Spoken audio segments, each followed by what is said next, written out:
Assalamualaikum warahmatullahi wabarakatuh. Perkenalkan, nama saya Yulinda Sari, NIM 1903561. Baiklah, di sini saya akan mempresentasikan hasil proposal saya, yaitu mengenai pengaruh penerapan model pembelajaran discovery learning untuk meningkatkan kemampuan berpikir kreatif terhadap materi larutan elektrolit dan non-elektrolit siswa SMA kelas 10 SMAN 17 Merangin.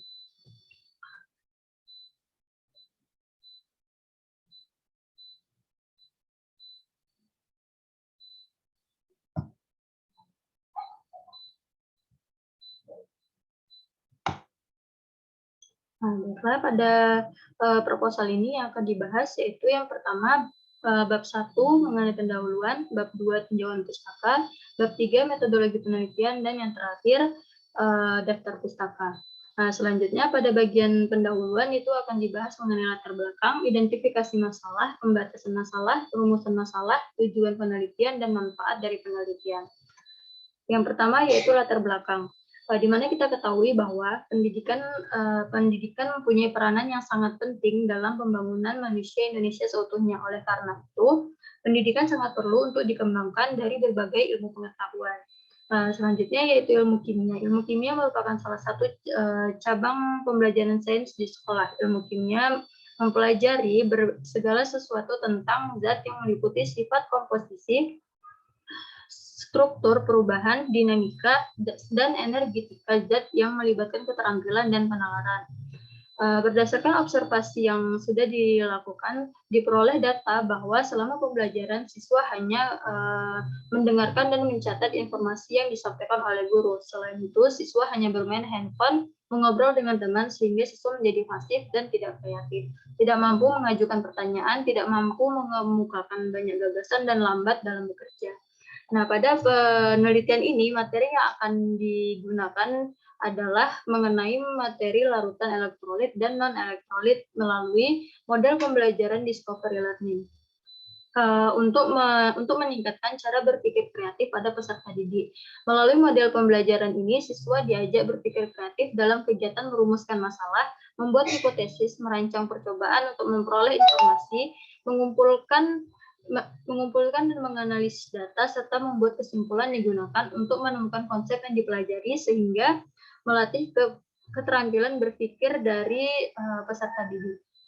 Nah, berdasarkan latar belakang yang telah dikemukakan, peneliti bermaksud untuk melakukan sebuah penelitian eksperimen yang berjudul pengaruh penerapan model pembelajaran discovery learning untuk meningkatkan kemampuan berpikir kreatif belajar terhadap materi larutan elektrolit dan non-elektrolit siswa SMA kelas 10 SMAN 17 Merangin. Nah, selanjutnya yaitu identifikasi masalah. Di mana identifikasi masalah yang dilakukan pada penelitian ini, yang pertama, kegiatan belajar mengajar masih berpusat pada guru sehingga siswa kurang aktif dalam kegiatan pembelajaran. Selanjutnya itu guru kurang melibatkan siswa secara langsung dalam proses pembelajaran. Selanjutnya kurangnya variasi metode dalam pembelajaran. Selanjutnya yaitu pembatasan masalah. Pembatasan masalah dalam penelitian ini hanya akan membatasi masalah pada pengaruh penerapan model pembelajaran untuk meningkatkan motivasi belajar siswa SMA kelas 10 pada materi larutan elektrolit dan non-elektrolit. Dalam penelitian ini, peneliti ingin mengetahui bagaimana pengaruh model pembelajaran discovery learning terhadap tingkat berpikir siswa. Nah, selanjutnya itu rumusan masalah.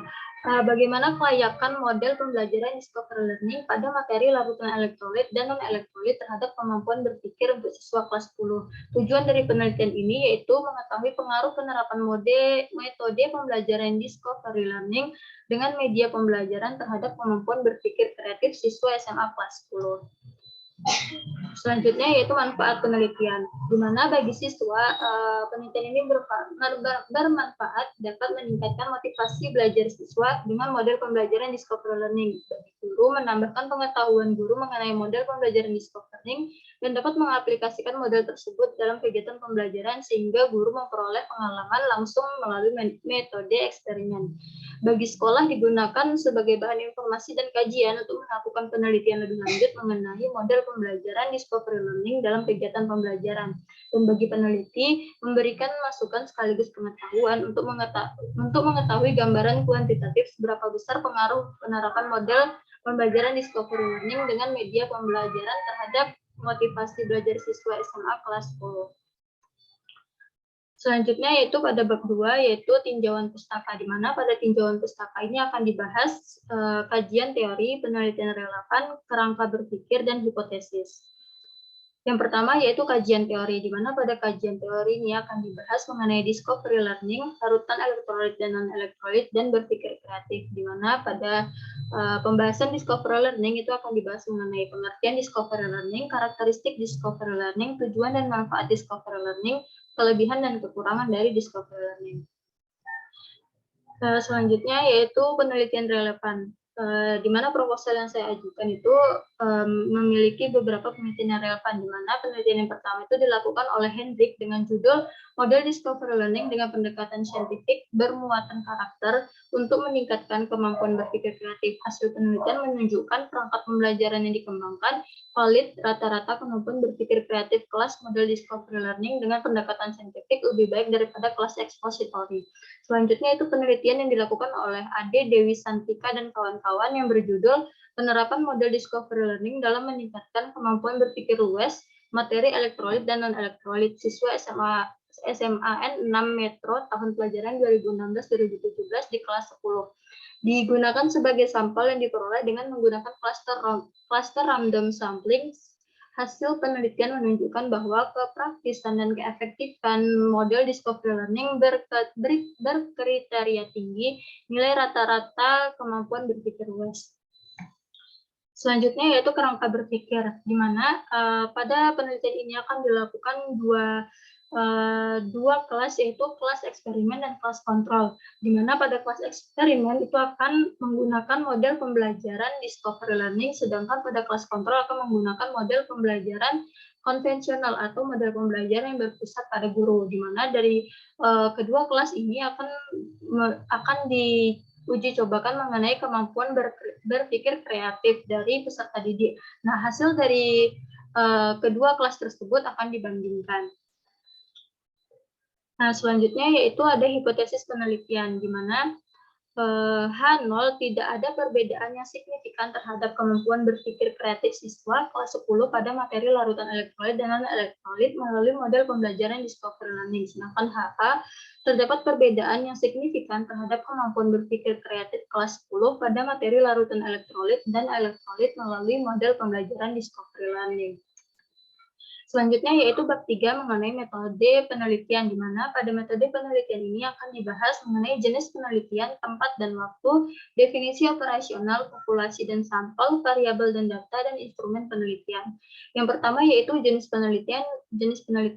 Sesuai dengan judul dan permasalahan yang sudah dituliskan oleh peneliti, maka penelitian ini akan menggunakan jenis penelitian eksperimen dengan metode quasi eksperimen atau eksperimen semu, di mana pada penelitian ini dilakukan dengan menggunakan dua kelas, yaitu kelas eksperimen dan kelas kontrol.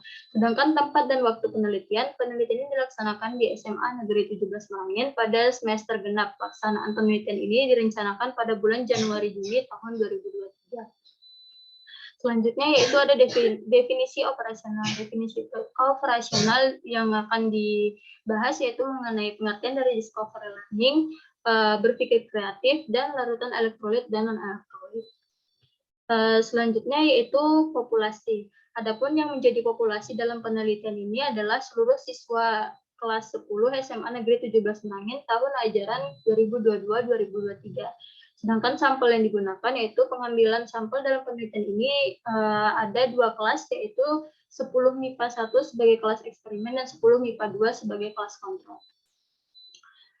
Selanjutnya itu ada variabel dan data. Variabel bebas dalam penelitian ini adalah model pembelajaran discovery learning, sedangkan variabel terikatnya adalah kemampuan berpikir kreatif peserta didik di SMA Negeri 17 Merangin.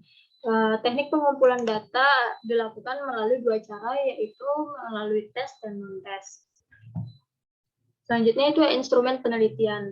Instrumen penelitian yang pertama itu menggunakan tes. Tes yang akan dilaksanakan yaitu dalam bentuk soal pre-test dan soal post-test. Yang kedua itu angket respon siswa. Angket penelitian ini merupakan angket respon siswa terhadap proses pembelajaran yang dilaksanakan. Tujuan dari angket ini adalah untuk melihat keefektifan dari proses pembelajaran terhadap perlakuan yang diberikan peneliti saat melaksanakan proses belajar mengajar.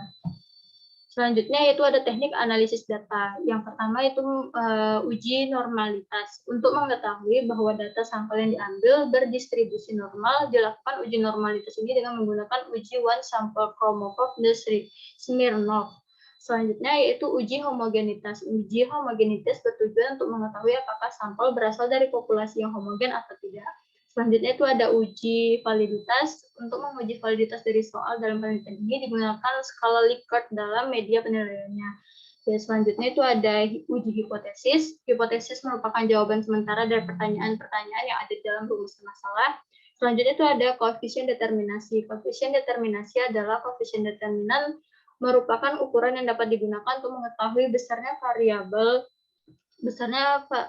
pengaruh variabel bebas terhadap variabel terikat, di mana uji koefisien determinasi ini untuk menguji seberapa kemampuan berpikir kreatif dari peserta didik.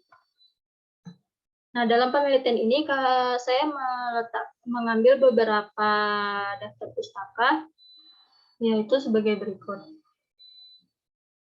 Baiklah, mungkin hanya sekian presentasi proposal saya. Apabila ada salah saya mohon maaf. Saya akhiri. Wassalamualaikum warahmatullahi wabarakatuh.